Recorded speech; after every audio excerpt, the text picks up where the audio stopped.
Hey everyone, welcome to the Tutoring YouTube channel. In case you're new here, my name is Daniel. I play the alto sax, and today I'll be sharing with you several tips on how to prepare for your next audition.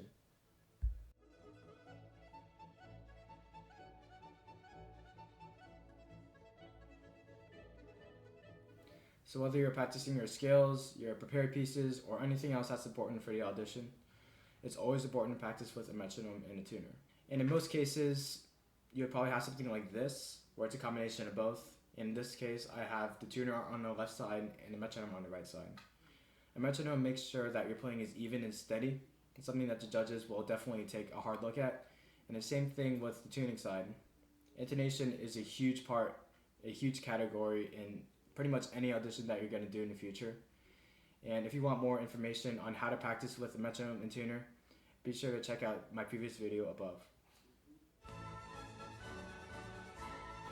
Incorporating feedback is something that you should do pretty much all the time, not just playing your instrument.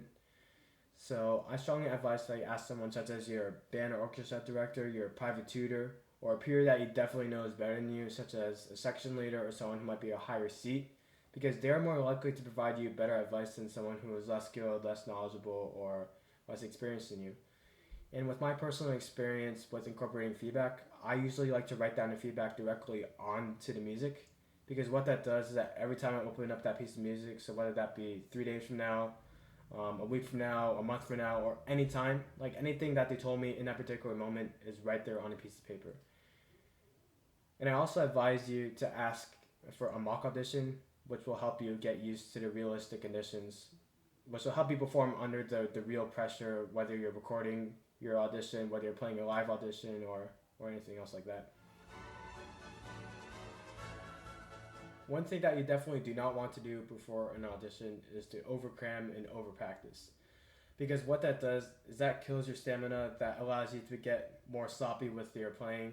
So if you're playing a fast excerpt, and if you're always playing it fast, consistently, then there's a greater chance that you're going to mess up those spots in your practicing, and that'll translate into your actual performance. And that equates to a bad audition. And what you should instead do, especially the days leading up to it, is to practice slowly and precisely. Now, I would master all the audition excerpts, all the scales the week prior, and in the days leading up to it, and that's when you start practicing slowly and precisely.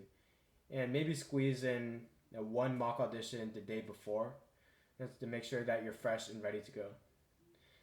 And here's a little story, or just a general thing that I used to do.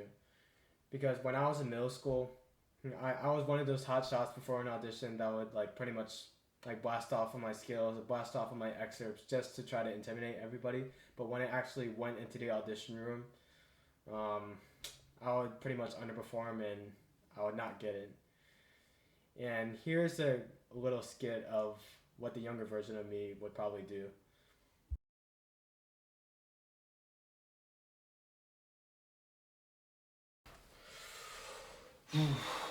Let's get this thing going.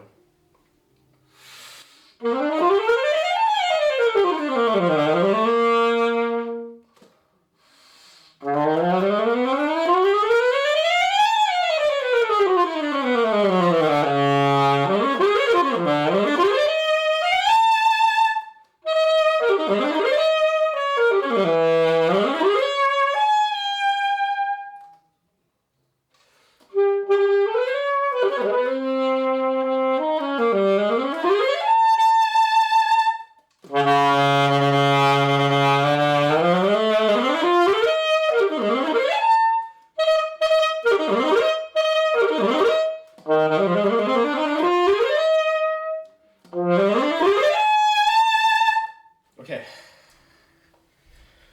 now to my pieces. 1 hour later. I just played for an hour straight. Well, at least I was able to get through all my pieces and all my scales multiple times. I think at least 10 or 15, maybe even 20. But hey, if I was able to make it through 1 hour, why can't I make it through the 5 minutes through my audition? So.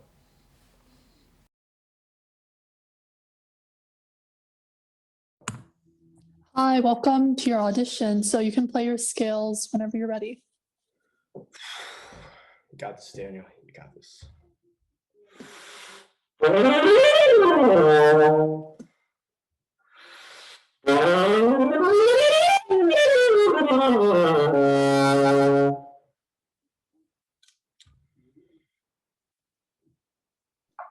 cool. So you can start your excerpts whenever you're ready. Okay.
Let's keep the measure.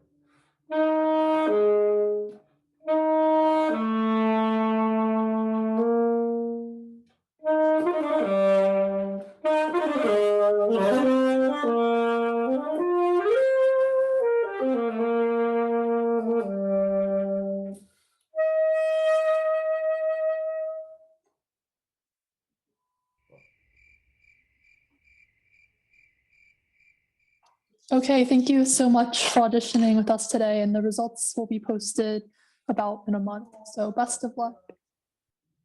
Yeah, thank you. When you're in the final stages of preparing for your audition, it is important that you record yourself as you're playing the actual live audition. Because what that does is that allows you to put you in the perspective of the audience, which in this case is the judge. And by doing so, or by playing back your recording, you'll be able to hear any small errors or small mistakes that you might have missed while you're practicing. For more details on how to practice recording yourself, be sure to check out my previous video. The pandemic has definitely changed the way auditions work, transitioning from the traditional live audition to recorded auditions and sometimes even through Zoom. And one thing that you gotta do in order to have a good audition is to make sure that you have a good recording area. And for my situation in particular, I usually like to record in my room because it's a relatively spacious area which allows my tone to travel into the mic. And when the mic captures your playing a lot better, there's a better chance that the judges will have a more accurate judgment of your playing, which will actually increase your chances of getting into the group. And another good area to record is your basement, your garage, and maybe even your living room, because those areas are open and that allows your tone to travel into the mic a lot easier, which again makes your audition a lot better, and the judges will definitely appreciate that. You should definitely not record in an area like a powder room because this place is way too small and you're not going to get the best sound quality out of it. And you definitely don't want to record in places where your family might be, where they're hanging out watching TV. That's a terrible place to go. So just keep that in mind. Another thing to consider when you're recording your audition is to make sure that you have a good camera angle. And by doing so, make sure that the camera is able to see your face and see your instrument and you're good to go. And this is optional, you don't have to do this, but I highly recommend that you buy an external microphone because an external mic will definitely help improve the audio quality of your audition. And when you improve the audio quality, you're giving the judges a more accurate representation of your playing abilities. And when the judges feel it's more accurate and more realistic, there's a better chance that they're going to favor your audition and things are going to go in a positive way for you. And also, make sure that you have everything situated beforehand. You don't want to be scrambling minutes before the audition trying to figure everything out. Now plan this at least a day in advance. The last thing that you got to do before an audition is to remain calm and to not stress out about it. I get that auditions are a very highly intense, highly pressured, highly stressful situation because you really want to get into the all district, the all state, or the all national group. I've been there before, I get that. But the thing is that the more pressured you are, there's actually a greater chance that you're going to mess up in the audition because you'll be more critical of yourself. And the less critical and the less stressed you are about the audition, I guarantee you're getting your best results, and that's going to be your best shot of getting into the group that you're applying for. Best of luck on your next auditions, and see you guys in the next video.